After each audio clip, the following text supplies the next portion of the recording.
তো voter card verification, নাগরিকত্বের document, এই সব কিছুর পর এবার ইউআইডিএআই অর্থাৎ আধারের পক্ষ থেকে আরও একটি বিষয় জানানো হলো। এবার আপনাদের আধার কার্ডের এই গুরুত্বপূর্ণ কাজটি অবশ্যই করতে হবে, না হলে কিন্তু পরবর্তী সময় আপনারা সমস্যায় পড়বেন। তো আধার কার্ডের কোন কাজটি করতে বলা হয়েছে, কিভাবে করবেন, বিস্তারিত আজকের এই ভিডিওতে আপনারা জানতে পারবেন। ভিডিওটি প্রত্যেকের জন্যই গুরুত্বপূর্ণ, অবশ্যই শুরু থেকে শেষ পর্যন্ত দেখবেন।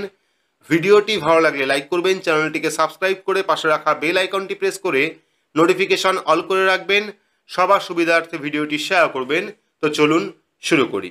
তো এখানে আপনারা দেখতে পাচ্ছেন আধার কার্ড হলো ভারতীয়দের অন্যতম প্রধান পরিচয়পত্র, কিন্তু আধার নাগরিকত্বের প্রমাণপত্র নয়। যাতে আধার কার্ডের সঙ্গে নাগরিকত্বের বিষয়টি ইতিমধ্যেই নির্বাচন কমিশনকে বিবেচনা করতে অনুরোধ জানিয়েছে সুপ্রিম কোর্ট, কিন্তু এর মধ্যেই দেশের নাগরিকদের প্রতি একটি অনুরোধ জানালো ইউআইডিএআই বা unique identification authority of India. তো কি জানিয়েছে ইউআইডিএআই? তো দেখতে পাচ্ছেন ইউআইডিএআই দেশের নাগরিকদের জানিয়েছে যাদের সন্তানদের ছোটবেলায় আধার কার্ড তৈরি করানো হয়েছিল তারা যেন সন্তানের বয়স 7 পার হয়ে গেলে আধার কার্ড আপডেট করিয়ে নেন। অর্থাৎ যদি আপনার সন্তানের আধার কার্ড তৈরি হয়ে যায় এবং আপনার সন্তানের বয়স 7 বছর পার হয়ে যায়, তাহলে কিন্তু অবশ্যই আপনার সন্তানের যে আধার কার্ড সেটা আপনি আপডেট করিয়ে নেবেন। বর্তমান আধার নিয়মাবলীর অধীনে এই আপডেট করানো যাবে বলে জানিয়েছেন দেশের ইউনিক আইডেন্টিফিকেশন অথরিটি। যেসব বাচ্চার ক্ষেত্রে এই আপডেট হয়নি তাদের ক্ষেত্রে বাধ্যতামূলকভাবে বায়োমেট্রিক আপডেট করাতে হবে। তো আপনারা প্রত্যেকেই জানেন আধার কার্ড কিন্তু 3 বার আপডেট করাতে হয়, অর্থাৎ বায়োমেট্রিক আপডেট করাতে হয় 5 বছরের পর, 10 বছরের পর আর 15 বছরের পর।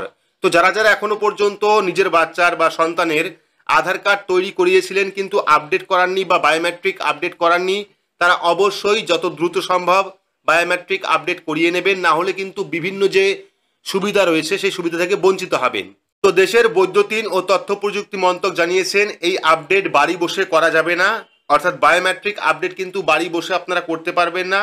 কোনো আধার সেবা কেন্দ্র বা আধার সেন্টারে গিয়ে আপনাকে আধার আপডেট করাতে হবে।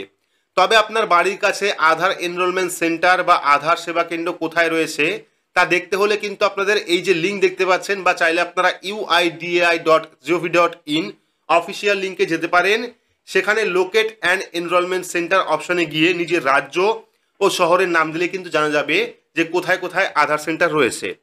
তো এইবার যারা আধার কার্ডে বায়োমেট্রিক আপডেট করাতে চাইছেন তাদের কিন্তু প্রথমেই অ্যাপয়েন্টমেন্ট বুক করতে হয়। তো কিভাবে অ্যাপয়েন্টমেন্ট বুক করতে হয় এই নিয়ে কিন্তু বিস্তারিত ভিডিও আমাদের চ্যানেলে আপলোড করা আছে, আপনারা গিয়ে দেখতে পারেন যে কোন আধারের কোন কাজ করতে গেলে কিভাবে ফর্ম ফিল আপ করতে হয় বা তার জন্য কিভাবে অ্যাপয়েন্টমেন্ট বুক করতে হয় তা স্টেপ বাই স্টেপ সম্পূর্ণ কিন্তু দেখানো আছে।